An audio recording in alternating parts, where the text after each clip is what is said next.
Hi there, and welcome to this lesson on Further Pure Mathematics 2. And in this lesson, we'll be looking at how you solve differential equations by what's called separating the variables. But first of all, what is a differential equation? A differential equation is any equation that involves the derivatives of a function. So for example, dy by dx equals 2x plus 1, or y dy by dx equals x squared plus y squared, or d2y by dx squared minus 3x equals cos y. All of those would be differential equations. The equation is called a first order differential equation if it only includes dy by dx. So both equations A and B would be first order differential equations.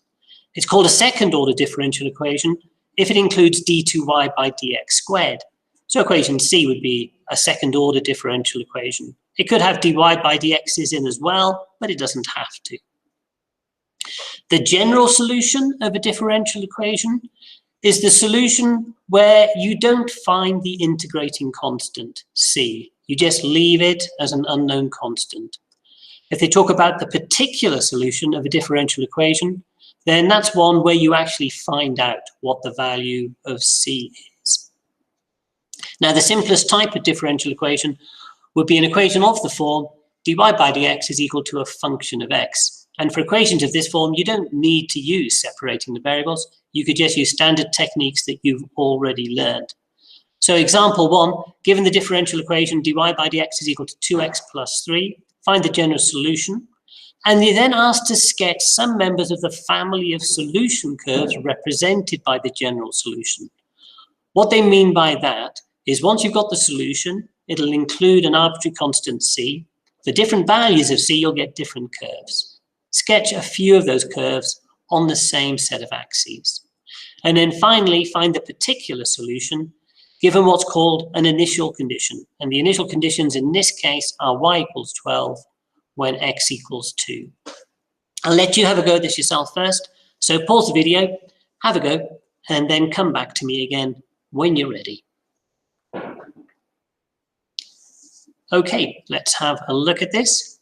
So that's the differential equation. Now what we do with this, strictly speaking, is we integrate both sides of the equation with respect to x. If you integrate dy by dx with respect to x, you get y. And if you integrate 2x plus 3 with respect to x, you'll get x squared plus 3x plus an arbitrary constant. Now that's the general solution. We were then asked to sketch some members of the family of solution curves. And as I said, what that means is use different values of c to get different solutions and then sketch them. The easiest one would be when c equals 0 and you get a quadratic something like that. C equals 3 would give you that. C equals 5 would give you that. For this particular question, c is actually the intersection point of the curve with the y-axis. C equals minus 2 would be down here, and c equals minus 6 would be down here. We were then asked to find the particular solution given the initial conditions y equals 12 when x equals 2. In order to do that, all we have to do is substitute these two values into the general solution. To find a particular solution, what you need to know is a point, any point, that lies on the actual curve you're looking for.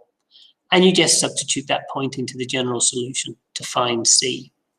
So that would give you 12 equals 4 plus 6 plus c, and that gives you c is equal to 2. So the particular solution in this case would be y equals x squared plus 3x plus 2, because c is 2. And if I was to sketch that on here, it would be just under the solution there for 3, somewhere where that green curve has been drawn.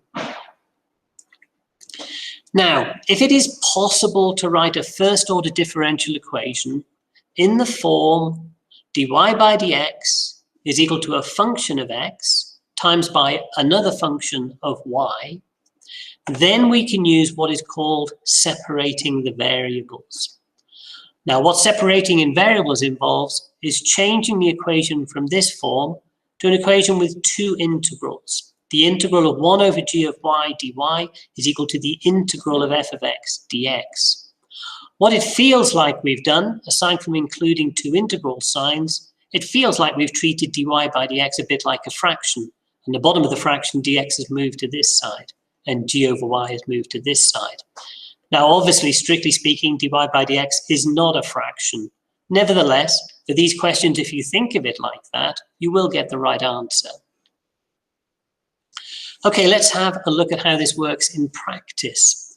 So example 2, find the general solution of dy by dx equals minus x over y.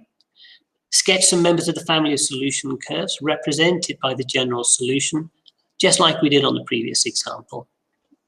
Okay, I'll let you have a go at this yourself first. So pause the video, have a go, and then come back to me again when you're ready. Okay, let's have a look.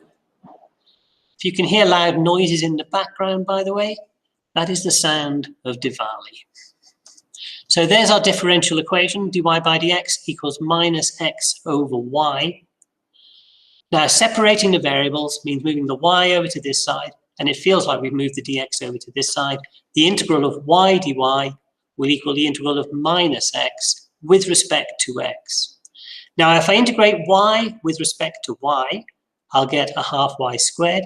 Integrate minus x with respect to x, that'll give me minus a half x squared. I don't need to add a constant to both sides because you can just join them together in the end by moving one to the other side. But I do need to have an arbitrary constant on one of the sides. I've chosen to write it here. Now, rewriting that gives us x squared plus y squared is equal to 2c. 2c is still just a constant.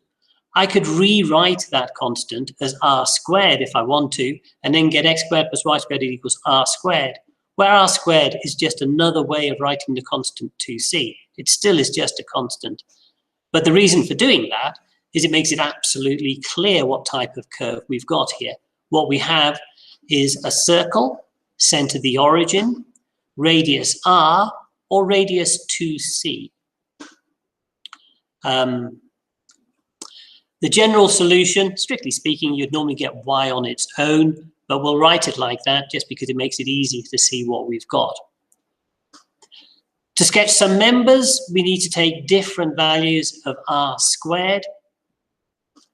If r squared was equal to 1, then 2c would equal 1, and you'd have the circle center the origin with radius 1.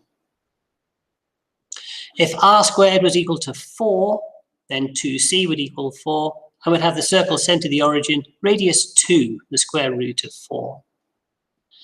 If r squared is 3, 2c, 9 rather, then 2c will equal 9, and r, the radius, will equal the square root of 9, which is 3, and so on and so on. That would be where the radius of the circle is 4, and r squared is equal to 16. Okay, example 3. Find the particular solution of the differential equation dy by dx times x minus 1 is equal to y. We'll be using separating the variables again.